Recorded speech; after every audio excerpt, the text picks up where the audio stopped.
Hi guys, ngayon po magluluto tayo guys ng sarsyado. Bali, ginisit ko na siya guys sa bawang, sibuyas at saka kamatis. Ayan, bali, dinurog ko na yung ating kamatis. So, lalagyan na natin ng tubig.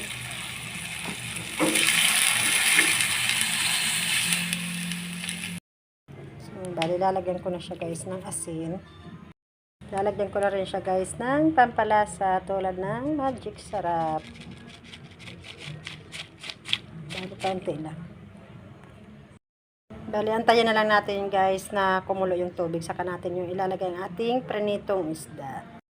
So, ayan po. Bali, kumulo ng ating tubig. Kaya ilalagay na natin ang ating isda.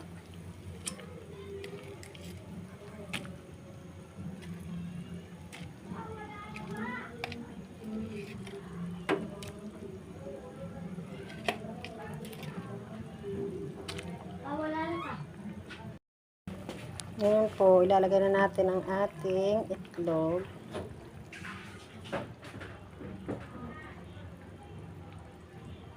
So, ayan. Bali, antayin na lang natin siya guys na maluto. Kaunting pakulo na lang. So, ayan po. Luto na po ang ating sarsyadong isda. Yan lang muna po guys ang ating nilutong ulam for today. Thank you for watching. Bye!